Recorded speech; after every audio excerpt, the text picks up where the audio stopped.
Starting this year in 2023, U.S. buyers can receive up to $7,500 in tax credits when purchasing an electric or hybrid-powered car. This is because of the Inflation Reduction Act, which was signed into law in the United States in 2022. One of the main driving forces of the bill was to bring EV manufacturing capability to the United States and prepare for a smooth transition to the next generation of vehicles. However, the way this bill is being applied is completely broken. Let me show you why by comparing 5 models with the Tesla Model Y, which is a pure electric 5-seater SUV. We'll start with the Audi Q5 e-Quattro. It's a 5-seat SUV with a hybrid powertrain, meaning that it has both a gas and electric powertrain. It gets 61 miles per gallon equivalent and a maximum EV range of 23 miles. It starts at $57,400 and it is eligible for a $7,500 EV tax credit. This is the BMW X5 xDrive 45e. It's a 5-seat SUV with a hybrid powertrain just like the Audi. It gets 50 miles per gallon equivalent and 31 miles of EV range. It starts at $65,525 and just like the Audi is eligible for the $7,500 tax credit. This is the Ford Escape plug-in hybrid. It's a 5-seat SUV with a hybrid powertrain just like the rest. It gets 40 miles per gallon equivalent and 37 miles of EV range. It starts at $38,500 and is eligible for the $7,500 tax credit. Now, it appears that the government is incentivizing efficient vehicles, right? Now watch this. This is a Jeep Grand Cherokee 4xe. It's a 5-seat SUV with a hybrid powertrain. It gets 23 miles per gallon equivalent and 25 miles of EV range. It starts at $60,360 and believe it or not, it is eligible for the $7,500 electric vehicle tax credit. One more ridiculous example? Sure. This is a Jeep Wrangler 4xe. It's a 5-seat SUV with a hybrid powertrain. It gets 20 miles per gallon equivalent and 21 miles of EV range. It starts at $54,735 and you guessed it, it is eligible for the $7,500 electric vehicle tax credit. Your current feeling might be, wow, I can buy one of my favorite cars for much cheaper now. This is great. But let me compare it to something that's probably going to make you very confused. This is a Tesla Model Y. It's a 5-seat SUV with a pure EV drivetrain, meaning that its drivetrain components are batteries and electric motors only. Because of this, it gets 117 miles per gallon equivalent and 330 miles of EV range. This is 10 times more than any of the other cars we just looked at. It starts at $65,990 and you guessed it,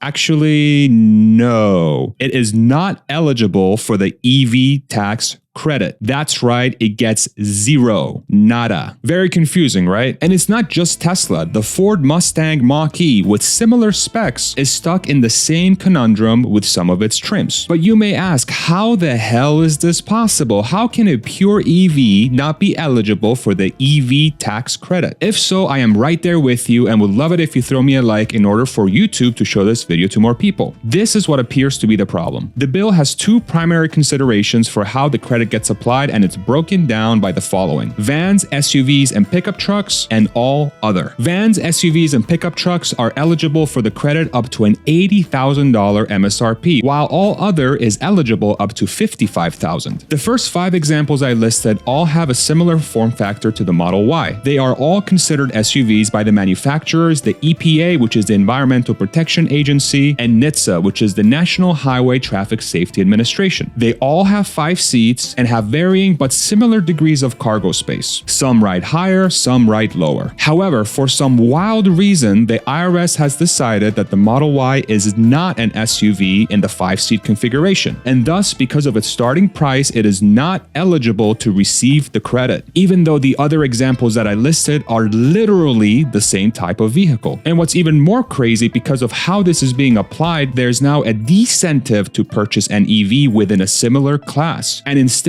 buy a much less efficient, much lower range outgoing technology in the gas car. This is literally having the opposite effect of what the bill was trying to achieve. So the natural question becomes, why is it like this? What actually happened? Unfortunately, I do not have the capability to read the minds of policymakers, but there are 3 main reasons I can think of. Number 1, these credits are not being applied properly, and the IRS made some sort of clerical mistake, which I'm assuming would get fixed in short order, and this video becomes becomes completely worthless. Fingers crossed for this outcome. Number 2, there are obscure technical definitions that the IRS is using to label a car and SUV, which are different from the EPA and NHTSA. This could be causing the confusion. These could get fixed or they could not, which is completely up to the IRS. This could force companies like Tesla to make changes to their vehicles to meet these requirements. These would most likely make the vehicles less efficient and more costly, which is the opposite of the intent of the bill. And third, which I really hope is not the case, but is by far the darkest, there is a concerted effort by US policymakers to hamstring companies that have an advantage in the next generation of vehicles and bail out legacy car companies that are in extremely dire financial situations by pushing their most profitable vehicles, which you guessed it, are their gas cars. I have 2 different videos that cover this exact dynamic. I will put a link for each one of them in the description for you to discover if you'd like. Regardless of the reason, the current state of this incentive is absolutely broken and it needs to be fixed. I've included a link to a petition in the description and the comments that you can sign in order to make US regulators aware of this ridiculous discrepancy. But let me know why you think this is happening. Is it a mistake? Is it on purpose? Is it corruption? I will let you be the judge. I greatly appreciate you taking the time to watch this video and I hope it was informative and valuable. We'll see you on the next one. Thank you so much.